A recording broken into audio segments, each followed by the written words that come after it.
hoy nos toca tratar un tema que nos atañe a todos, y es el tema del cuerpo desintoxicado y los cuidados que hay que tener en nuestra alimentación, ya que efectivamente somos producto de lo que comemos y no eliminamos.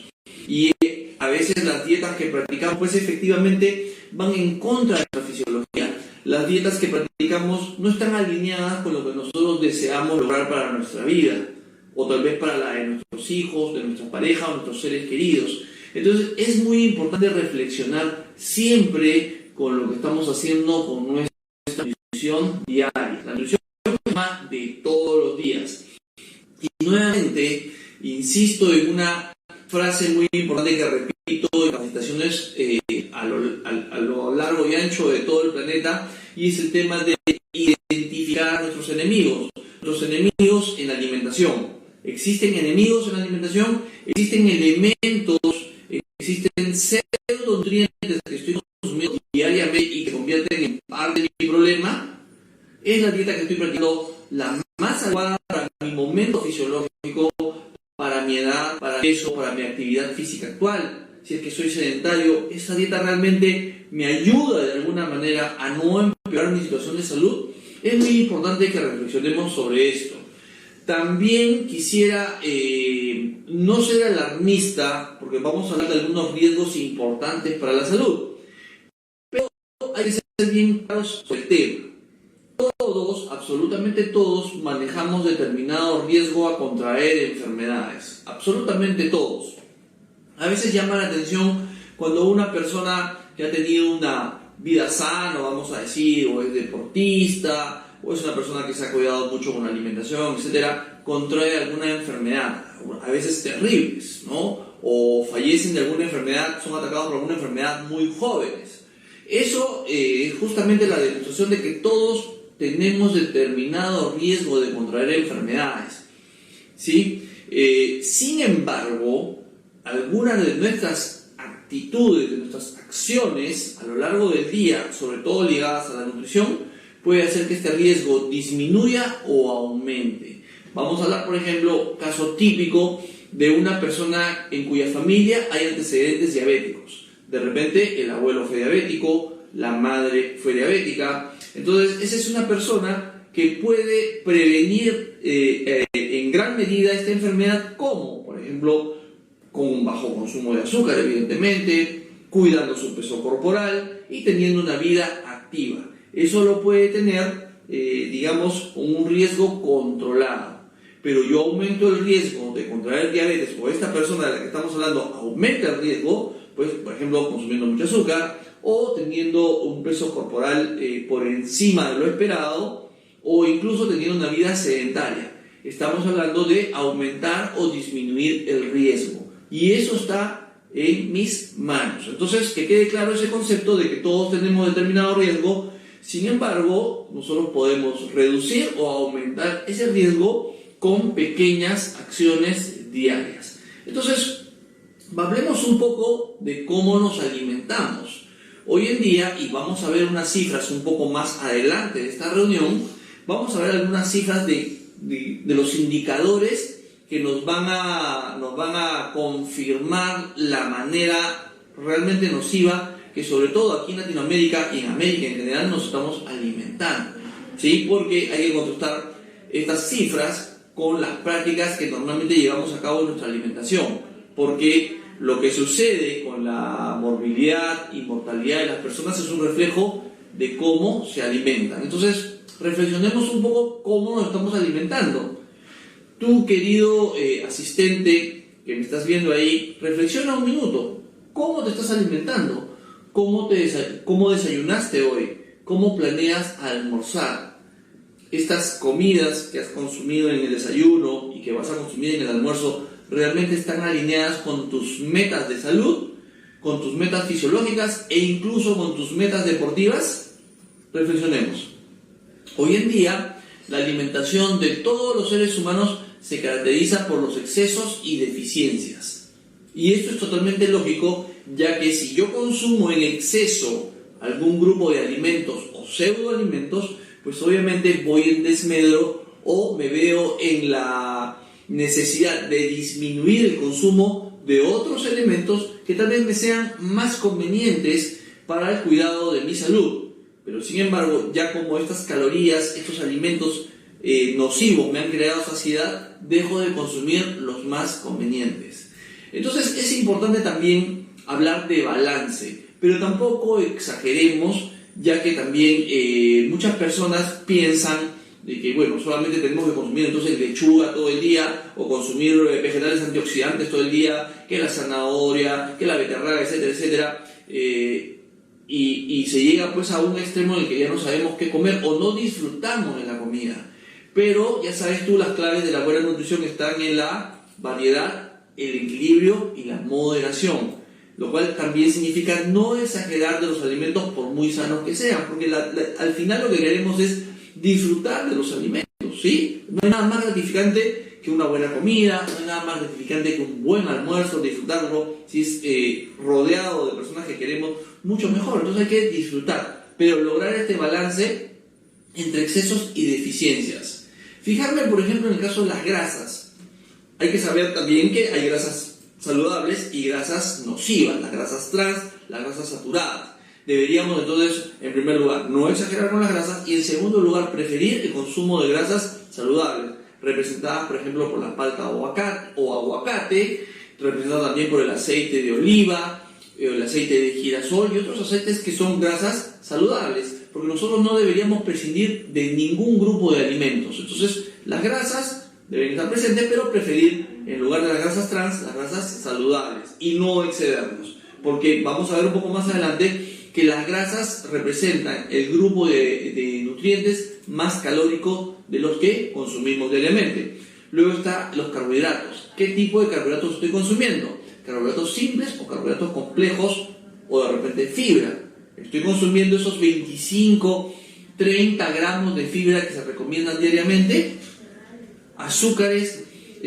Hace poco en mi fanpage de Facebook, la cual nuevamente te invito a revisar, Doctor Biólogo MG Iván Columbus Fusion, allí publiqué una recomendación de la Organización Mundial de la Salud respecto al consumo diario de azúcar. Es decir, el azúcar tampoco hay a un extremo, algunos comentaban, no deberíamos consumir azúcar nunca y debería ser consumo cero. Sí hay niveles permitidos del consumo de azúcar, nuevamente te lo digo, de acuerdo a la OMS, que recomienda 7 cucharaditas de azúcar a lo largo del día para el adulto y 6 cucharaditas de azúcar para el niño. Esos son los niveles permisibles de consumo de azúcar. ¿Cuánto azúcar estamos consumiendo el día de hoy? Y ojo, el azúcar no solamente representada por la sacarosa o el azúcar de mesa. También tenemos que hablar del azúcar contenido en los refrescos, bebidas azucaradas, postres y otros alimentos que consumimos y que nos aportan azúcar enmascarada. Reflexionemos sobre eso también. Consumo de sal, ¿sí? Porque esta sal promueve en el organismo la retención de líquido.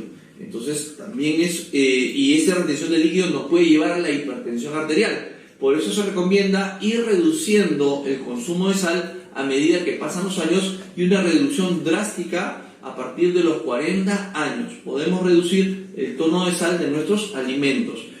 Ni hablar de los colorantes y preservantes químicos, artificiales, que tienen un efecto acumulativo en el organismo. Este pequeño bombardeo con diferentes alimentos envasados, con conservantes, preservantes, colorantes artificiales, a la larga constituyen un riesgo porque los consumimos en cantidad abundante a lo largo del día. Y eso nos puede llevar a enfermedades crónico-degenerativas como las que ves ahí, el cáncer, los infartos, la diabetes y otros problemas cardiovasculares, ¿sí? Como ves, también al lado derecho promueven enfermedades como el sobrepeso, la obesidad, la hipertensión y un largo etcétera.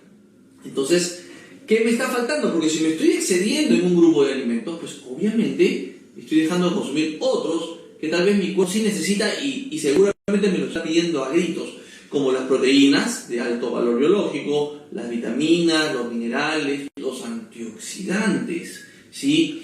Te vuelvo a repetir, vivimos en un medio ambiente cada vez más hostil. Necesitamos los antioxidantes de todas maneras, diariamente y en altas cantidades. ¿sí? Factores botánicos, algunos polifenoles, algunos alcaloides perfectamente naturales y beneficiosos para mi salud, la fibra, etc. Entonces, nuevamente, la invitación es a balancear mi alimentación diaria. Distinguir en la gráfica, en la parte superior, quiénes son mis enemigos: el azúcar, las papas, patatas, las grasas saturadas, ¿sí? En general, eliminar o en gran medida, si no los puedo eliminar, reducirlos a su mínima expresión y reemplazarlos en la alimentación diaria por los alimentos que ahora me son suficientes. Te vuelvo a repetir: proteínas de alto valor biológico, vitaminas, minerales, antioxidantes, fibra, etc. Pero, estimado amigo, solamente tú sabes cómo está tu dieta el día de hoy. Solamente tú sabes lo que vas a consumir en el almuerzo. Solamente tú sabes lo que has consumido en el desayuno. Por lo tanto, esto requiere de una profunda reflexión y de un mea culpa en cada uno de nosotros. Porque son estas pequeñas acciones diarias las que definen nuestro estado de salud en el presente y hacia el futuro. Bien, veamos algunos conceptos previos que van muy de la mano con lo que acabamos de hablar, ¿sí? La caloría. ¿Qué es una caloría? Bueno, técnicamente hablando, una caloría es la cantidad de calor, para la redundancia, que se necesita para calentar en 1 grado Celsius 1 mililitro de agua. Eso es una caloría, una cantidad de calor muy pequeña. Pero desde el punto de vista nutricional, que es lo que nos interesa, ¿sí? La caloría es la energía, es el combustible, la gasolina, como dirían mis hermanos argentinos, la nafta, ¿sí? De nuestras células, y es necesario para los procesos metabólicos. Todo lo que se realiza en nuestro cuerpo, el movimiento, el metabolismo, los fenómenos de digestión, absorción, conllevan un gasto calórico que nosotros deberíamos brindarle al organismo. Esa energía es indispensable, tenemos que brindársela al organismo. El tema es cuando no hacemos un buen balance calórico en nuestra dieta, que lo vamos a ver a continuación, y que es el exceso de calorías o del balance calórico del que te hablaba.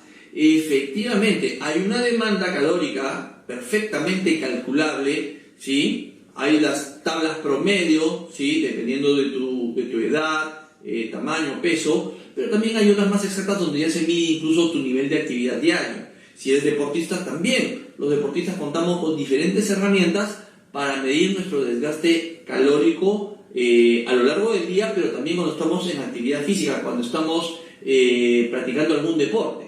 Entonces, esas calorías que yo gasto, estoy supuesto a brindárselas al organismo o respondérselas al organismo. ¿Para lograr qué cosa? Un balance. El problema está cuando mi consumo calórico, porque las calorías finalmente vienen de los alimentos, el problema está cuando la ingesta calórica, el consumo calórico es mayor que el desgaste, porque esa diferencia, ¿sí?, en calorías se va a acumular en el organismo. Las calorías no se vaporizan, no desaparecen, se acumulan en nuestro organismo, el cual podríamos de alguna manera definir como un gran contador de calorías. A tu organismo no le interesa si el alimento es grande o pequeño, si es sabroso o no es sabroso. El organismo es un simple contador de calorías.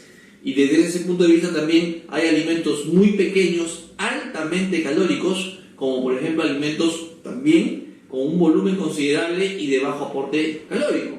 Por ejemplo, las golosinas, los caramelos, las gomitas, ¿sí? Estos dulces que a los niños les encantan porque son de colores llamativos y de sabores, digamos, bastante peculiares, frutales, generalmente sabores artificiales, pero sabores frutales.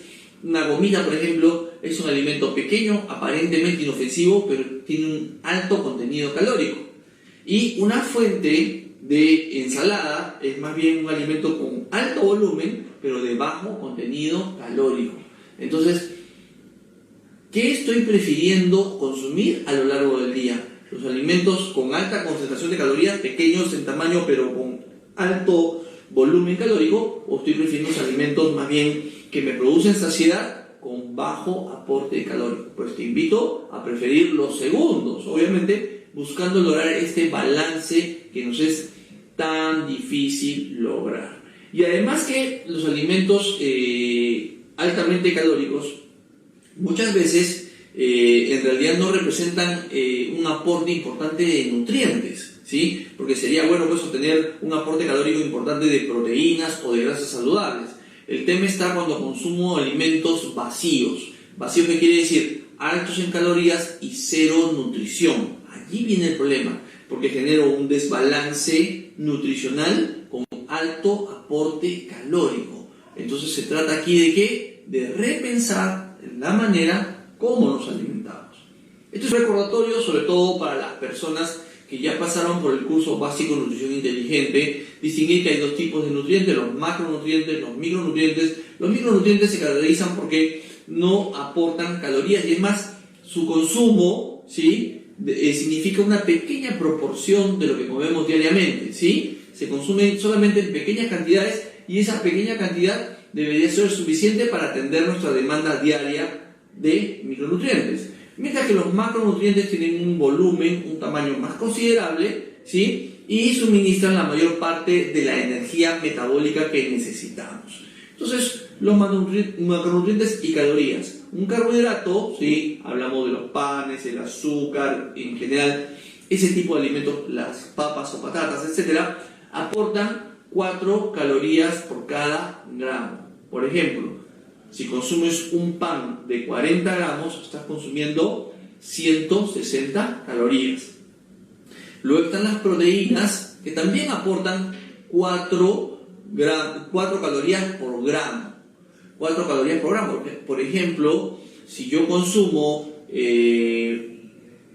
un bistec, ¿sí? De carne roja, bistec de 100 gramos aproximadamente, allí hay 15 a 20 gramos de proteína. Hablemos de 20 gramos, serían 80 calorías. El problema con ese bistec, ¿dónde está? Que hay una proporción de grasa también, principalmente colesterol, que también hay que considerar dentro de la ingesta calórica y muchas veces no lo hacemos, ¿sí? En el caso de una proteína purificada, por ejemplo hablemos de una proteína como la proteína de la quinoa, por ejemplo. Si yo consumo una proteína purificada de quinoa, o sea, aislada de quinoa o de soya, esa proteína pura pues obviamente solamente me aporta 4 calorías por gramo, porque justamente se le denomina aislada porque la hemos separado de otros componentes, ¿no?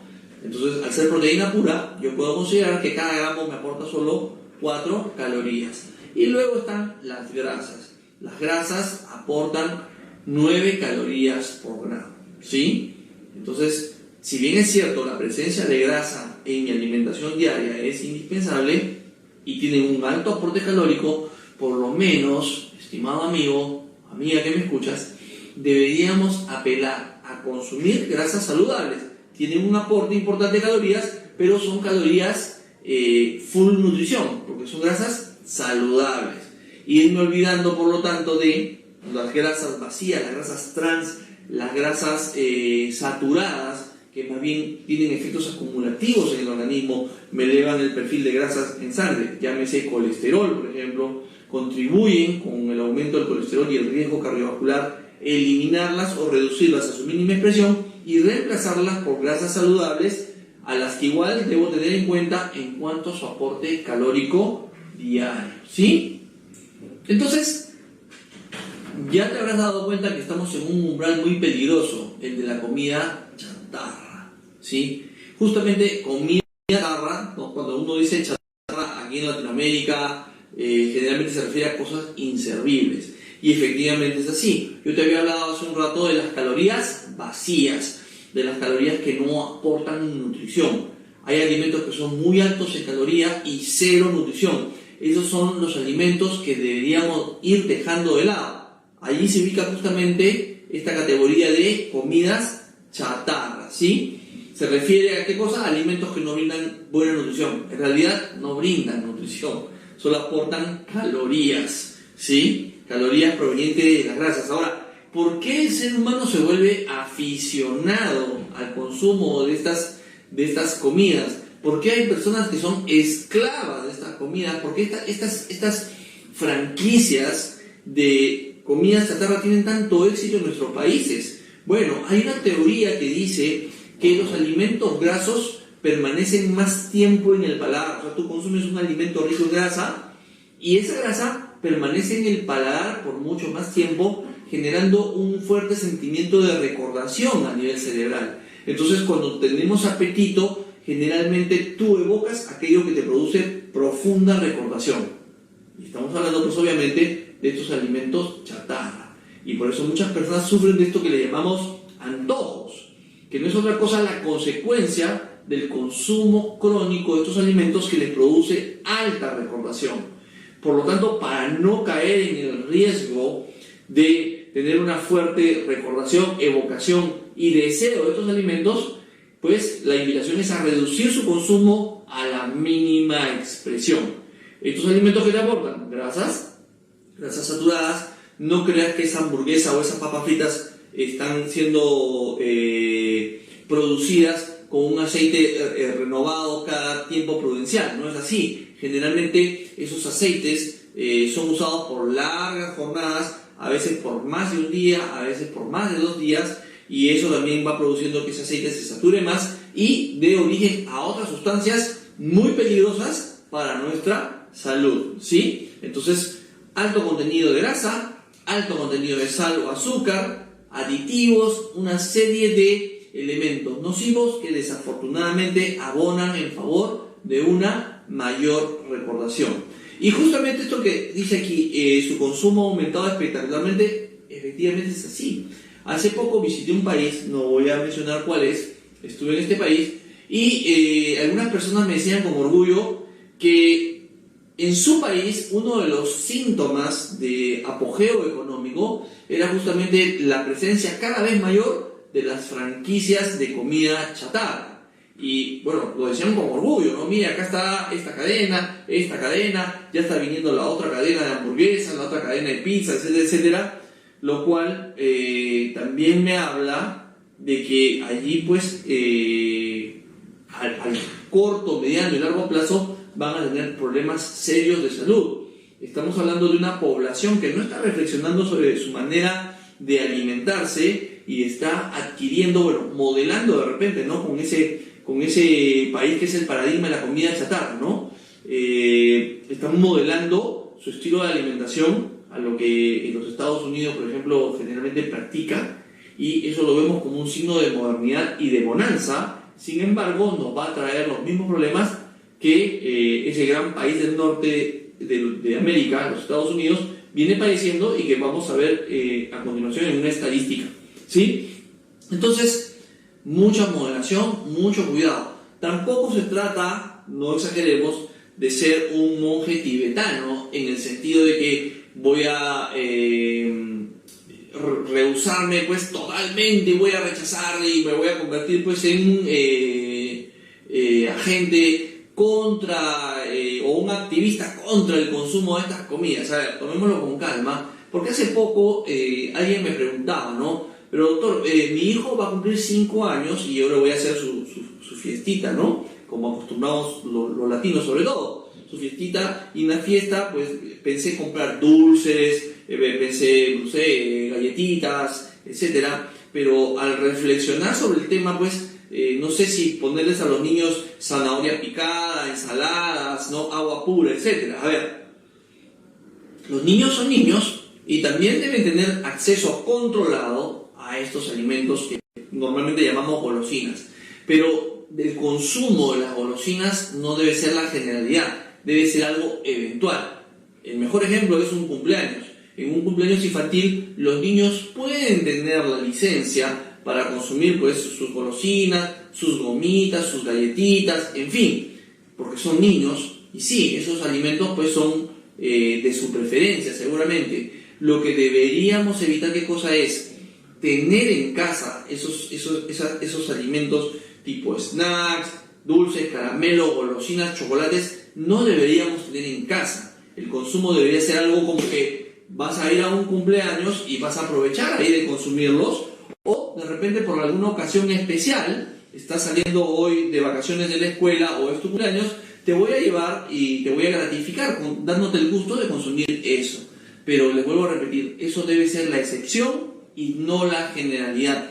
¿Y qué me puede indicar a mí que esto en una población es la excepción o la generalidad? Los índices de obesidad y los índices de obesidad infantil. Esa es la mejor medida para saber cómo va la alimentación de nuestros hijos.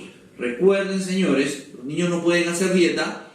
Los responsables de la alimentación de los niños somos los padres. Nosotros somos los responsables. Hay padres que me dicen, es que mi hijo adora los chocolates, adora las galletas con crema, adora los caramelos, adora las gomitas. Perfecto, pero ¿quién es el responsable de medir el consumo, de modelar la alimentación del niño? Somos los padres. Y dije una palabra muy importante, que es la palabra modelar. Eso quiere decir que el niño sigue un modelo. ¿Y de quién crees que viene ese modelo? Efectivamente, el modelo viene de los padres. Así que tú, estimado amigo, amiga que tienes niños en casa, de repente no son tus hijos. Hay hogares en los que vivimos con los sobrinos, en fin, con otros niños, pero niños al fin. Te invito a reflexiones cómo te vienes alimentando tú y cómo ese estilo de alimentación tuyo y de la familia está repercutiendo sobre la manera como los niños en casa se alimentan.